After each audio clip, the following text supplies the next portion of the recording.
കഴിഞ്ഞ സീസണിൽ Bengaluru എഫ്സിക്കെതിരായ ISL play off മത്സരം പൂർത്തിയാക്കാതെ മൈതാനം വിട്ടതിൽ കേരള ബ്ലാസ്റ്റേഴ്സിന് വീണ്ടും തിരിച്ചടി.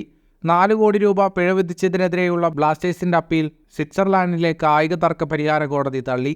ക്ലബിനെതിരെ അഖിലേന്ത്യാ ഫുട്ബോൾ ഫെഡറേഷൻ പ്രഖ്യാപിച്ച ശിക്ഷ ഒഴിവാക്കണമെന്നാവശ്യപ്പെട്ടാണ് ബ്ലാസ്റ്റേഴ്സ് കോടതിയെ സമീപിച്ചിരുന്നത്.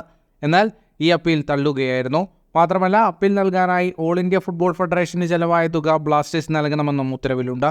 ഇതോടെ സാമ്പത്തികമായി വലിയ പ്രതിസന്ധി നേരിട്ടിരിക്കുകയാണ് ബ്ലാസ്റ്റേഴ്സ്.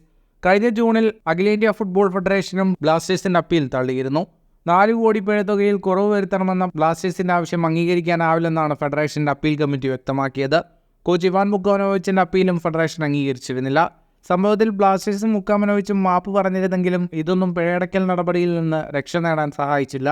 കളിക്കളത്തിൽ നിന്ന് താരങ്ങളെ തിരികെ വിളിച്ച ബ്ലാസ്റ്റേഴ്സ് പരിശീലകൻ ഇവാൻ മുക്കാമനോവിച്ചിന് 10 മത്സരങ്ങളിൽ വിലക്കും 5 ലക്ഷം രൂപ പിഴയുമായിരുന്നു ശിക്ഷ വിധിച്ചത്. ടീമിന്റെ ഡ്രസ്സിംഗ് റൂമിൽ വരെ പ്രവേശന വിലക്ക് ബാധകമായിരുന്നു. 2023 മാർച്ച് ബംഗളൂരു ശ്രീകണ്ഠേശ്വര സ്റ്റേഡിയത്തിൽ നടന്ന ISL പ്ലേ ഓഫ് മത്സരത്തിലായിരുന്നു നാടകീയ സംഭവങ്ങൾ. കൂടുതൽ ഫുട്ബോൾ വാർത്തകൾക്കായി ഈ ചാനൽ ഇപ്പോൾ തന്നെ സബ്സ്ക്രൈബ് ചെയ്യൂ.